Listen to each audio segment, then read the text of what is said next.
All right, here we go. Back at it again. Um, Welcome back to another edition of Gen Sports Corner. Back at you for Monday, November 27th, 2023. Got a lot to talk about. Dropped the prediction video for David Benavidez and Demetrius Andrade on Saturday. And whoo, were there fireworks. Before I get into it, make sure you like, subscribe, share, all that good stuff. Check me out on my website, genmusic856.com. Got a lot of content over there. Got a lot of new music coming out. Just dropped the single Truckin' On. Make sure you check that out. Got new singles on Zilla 3 by Johnny Merck, the new album by him. Got singles on there as well. So we moving. But without further ado, let's go ahead and talk about the big fight on Saturday. So my prediction for those that watched was Boo Boo Andre winning by split decision. That was my prediction, what I was going to roll with, and completely wrong. And look, I show my face, win, lose, or draw. I'm always here. Completely wrong. Misread the situation.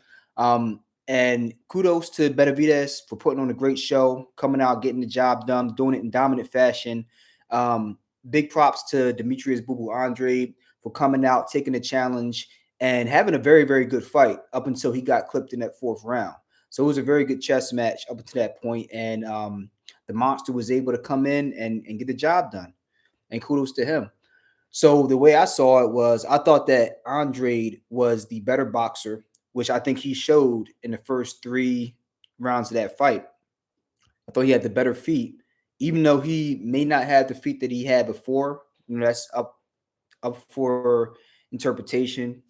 Everybody's going to have their own opinion, but I thought his feet were still pretty good, and they looked good. Um, I think it came down to him being the smaller guy and David being able to set him up for a good shot and land that big shot. I think Boo Boo, I think he was stronger than expected, but he still wasn't strong enough to deal with David at that weight. So, I thought he would be able to move David a little bit more, but he was not able to. And then on the flip side, what I did say with that prediction was I didn't see any middle ground. I saw this fight as black and white. Either if it went to the decision, I saw Boo Boo winning by split decision, maybe majority decision. But if it went to decision, I had Boo Boo winning by decision. But if it did not go to decision, and I my statement was that David would stop him probably like round 6 or 7. I think that's what I said. I think he'd get him like 7 rounds, um, seven to 10 rounds, somewhere around there. If it didn't go to decision, David was going to stop him. I just didn't think David would be able to stop him in this fight.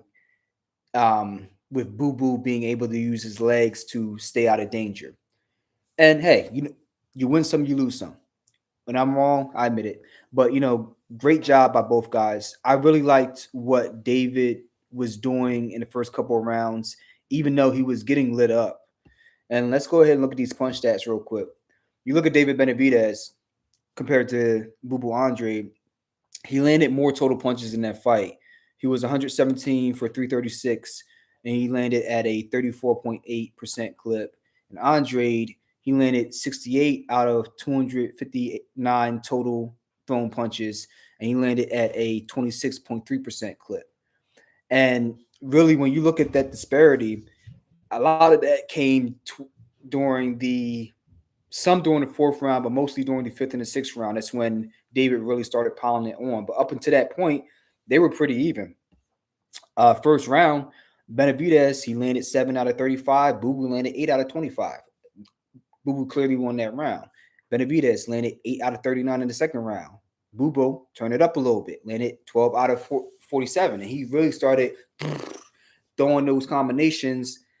And a lot of them were not landing clean, but he was throwing in volume and keeping him occupied. And third round, David he landed 6 out of 50, even less than round 1 and 2 for a 12% connect percentage, whereas Boo Boo, he landed 12 out of 52, got even more active. And then the fourth round, very good round for both guys, really. David landed 18 out of 50 compared to 12 out of 61 for Boo Boo, but David landed that key right cross near the end of the fourth round to drop Boo Boo, and Boo Boo never recovered from that. He got hit, and then that was pretty much it. He somehow made it through the fifth round, even though it was clear he was still feeling the effects of that right hand. He somehow made it through the fifth round, and I think he spit out his mouthpiece once Vetch removed to try to get a break into action, get a chance to try to recoup some of his faculties a little bit. But it still wasn't enough. And then going to that sixth round, David really upped the volume and really started laying it on him. And then after that sixth round was over, Boo Boo's corner stopped it in between the sixth and the seventh round. The doctor came to check on him, I think, at the end of the fourth. And by the time the sixth came around, I think it was pretty clear he wasn't going to be able to get back into the fight, and his corner stopped it. So, hey, you got to give credit to Demetrius for taking the fight. You got to give credit for David for coming in and handling business like he was freaking supposed to. And with that said, the next person on the menu for the monster is, come on now, Canelo Alvarez. The fight that we've been wanting for David Benavidez at this weight class for a while. The fight we've been wanting for a minute. I've been wanting this fight for a minute. I've been saying that Canelo Alvarez, for as great as he is, I think he's been avoiding David Benavidez.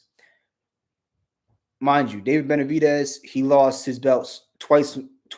He lost it once for the sniff incident, and then he lost it another time because he missed weight. Both times both times were a lack of discipline. Like a discipline that we saw with Jermall Charlo in the fight before this against Jose Benavidez Jr., where he missed weight twice, right? The catch weight was 166 or something like that. And or 163, I don't remember. He came in three pounds overweight, right? So you're talking about a lack of discipline as to why he lost his belts. And then once he lost the belts, now you have Canelo swooping in and taking out all the other guys. Billy Joe Saunders, Caleb Plant, Caleb Smith. Got 3 belts. Boom. Oh, got 4 belts. Excuse me. Boom, boom, boom. Done. Got all 4 belts. Don't know if he would have been as eager to go after Benavidez's belt if Benavidez still had it, because Benavidez poses a lot of different problems, which became apparent on Saturday night. But I've been saying this for a while, that I think that Benavidez beats Canelo. I've been saying this for the past 3-4 years now. I've been a huge fan of Benavidez. I've just been ticked off that he's lacked discipline, but he seems super focused, going right into his prime. He's 27. He's just starting the ascent into his prime.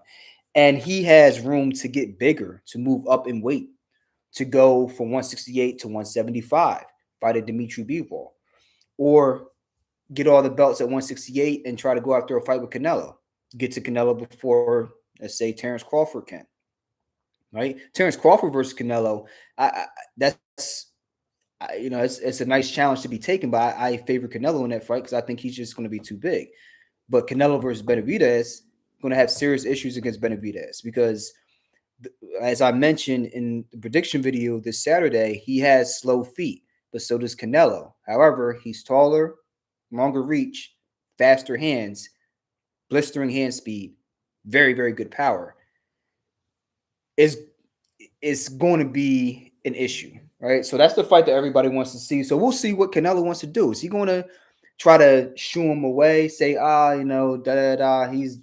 he ain't this, he ain't that, try to make excuses, or is he going to go after him? I don't know the answer to that. And that's not an indictment on Canelo. It's not me trying to go after him. I'm just genuinely curious, right? Because on one hand, when Boo Boo came up to Canelo's press conference, I think 3 years ago, and he's in the crowd like, hey, I want the fight. He's like, who the F are you? F out of here. Like, you're a nobody. You're not good. You're very bad. He said he's horrible, right? But then going into this fight with Benavidez and Andrade, now he's like, it's a 50-50 fight. How you go from saying he's trash, he's horrible, he's garbage, to saying that this is a 50-50 fight with Benavidez? Were you undermining Boo Boo to try to avoid him before, or are you overestimating Benavidez? Like, what is it, right? So now you're saying it's a 50-50 fight, and I viewed it as a 50-50 fight as well. He went in and not just won, but he won in dominating fashion. and it's a win that is reminiscent of what we've seen with Kell Brook and Triple G. That's one fight that pops up to mind as soon as I think of what we saw in this fight between Andrade and Benavidez, because Kell Brook was boxing the brakes off of Triple G for the first 3 rounds or so. Same thing with Amir Khan. Amir Khan was boxing the brakes off of Canelo Alvarez for the first 3 to 4 rounds of that fight. And then at a certain point, each fighter in that scenario, whether it was Canelo Alvarez versus Amir Khan, Triple G versus Kell Brook, or Benavidez versus Bubu Andre, they said, oh, these guys can't hurt me. Let me be patient and slowly close in and then look to set up big shots. And that's what they were able to do. And the key to that is being able to land the shots, because if you don't land the shots, then that hourglass of sand runs out before you can really put the clamps down on that guy. Right?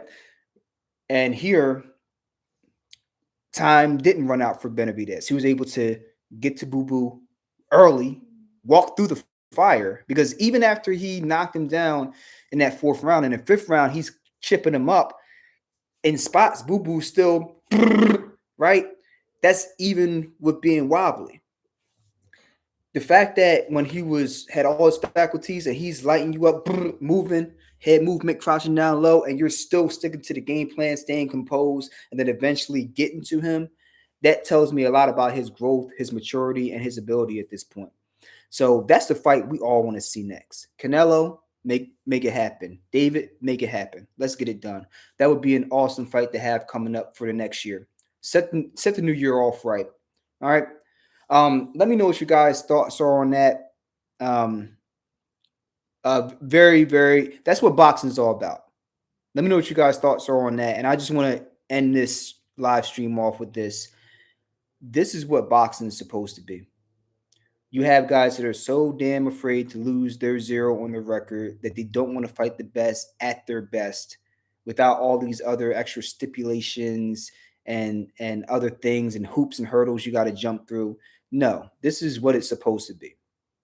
Boo Boo's like, this is my chance, my last chance to get a big fight. Oh, it's against the Mexican monster? Sign me up.